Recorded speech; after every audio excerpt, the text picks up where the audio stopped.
Schedule a free design consultation, and the more you buy, the more you'll save on blinds, shades, shutters, and more from Budget Blinds. Visit budgetblinds.com today.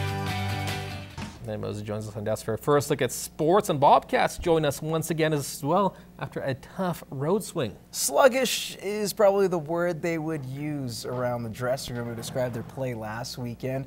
They started the three-game trip on a positive note with a 4-3 win on Canmore on Friday, but a shootout loss to the Calgary Canucks Saturday and a tough loss in Okotoks Sunday has the Cats licking their wounds. Could have gone either way, all three of them. You know, I didn't think we played very intelligently, but we played hard. You know, it's one of those things now. Everyone's playing playoff hockey, so each game gets, you know, they're all going to be one-goal games, and it's going to be a matter of some luck and some bounces. We got to learn how to close out a game, and we got to hold leads and stuff, and we got to learn how to stay out of the penalty box too. Working a bit more on our D zone, our forwards, you know, rimming pucks, them controlling and chipping pucks out. I didn't think we did a great job on our end. You know, we didn't give up a lot of goals, but we gave up too much time possession. So if anything, that, and we got to work on limiting our turnovers. We had way too many turnovers this weekend, and we want to possess the puck more, so that's probably the focus. From our national anthem to our national animal, how well do you know your Canadian trivia? But what if you're not from this country? Nerman Issa caught up with the three Americans on the Bobcats roster to test their Canadiana in this week's Beyond the Boards. All right, so your very first question, who was Canada's first Prime Minister? I couldn't tell you. I have no answer for that one. One of the guys in the room just told me this. Stephen McDonald or something? Something McHarper, something. You were so close, Sir John A. Macdonald. Oh, McDonald, all right. I maybe potentially could give you half a point. I have no idea. Question number 2. What is Canada's national animal? The loon. Moose. The beaver. So finish this line in the Canadian anthem. True patriot love. I know it if the song's going, but I can't do it right now. You can sing it off the top if you need to. In all thy sons' command. You gotta give me more than that. True. We stand on guard for thee. With all thy sons' commands. I can give you a half point for that one. What is the capital of Canada? That's gotta be Quebec City. It's in Quebec. Ottawa. This one incorporates a little American and Canadiana together. Which American fast food company bought Tim Hortons caused a huge uproar? Burger King. I knew that one. I heard that one. Burger King. Was it Burger King? What is the name of the culinary Canadian cuisine? It has fries, gravy, and cheese curds. Poutine. Poutine. That's poutine.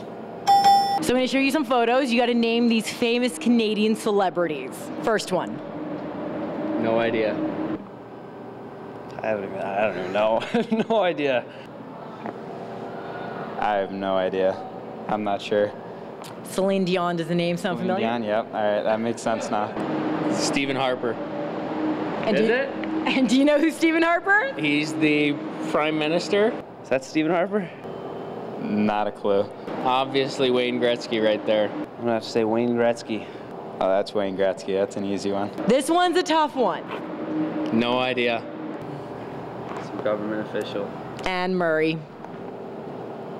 Nope, that'll make a third. I don't know. It's a balancing act for any student athletes, the demands in sports versus the demands in the classroom. And when one takes precedent over the other, the outcome is never pretty. That was the situation for one player who found his middle ground and is now excelling at both ends. How were the legs for you? It was pretty good. Yeah, Ken.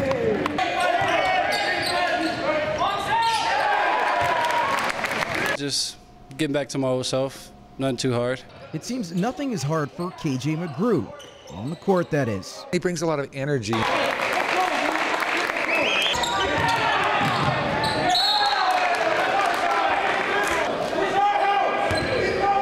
In the sense of his, you know, just the talk and his physicality out there. But as he gave his all for the game of basketball, it was the classroom where he suffered. Just academically, I just didn't take it as serious. Which earned him a trip back to his home in North Carolina. But now he's back, and with a purpose.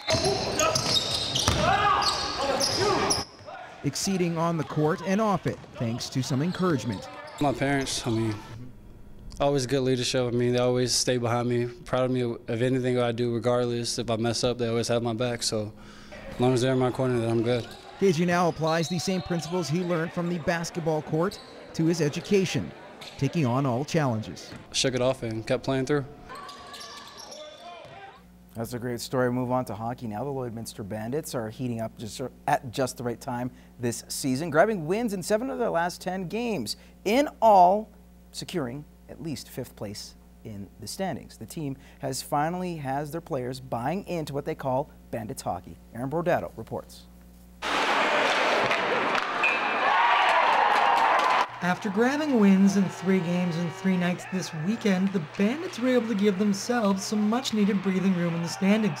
They distanced themselves a whole 5 points from the trailing Vegreville Rangers and showed they have what it takes to compete with playoff clubs. Oh, it's huge, especially going into the playoffs up around the corner here. We know we can go out, play every second night and win, compete, play hard. We did talk about just the mental sharpness that might not be there going into that Sunday's game, but they didn't use that as an excuse, and they carried that game for the whole 60 minutes.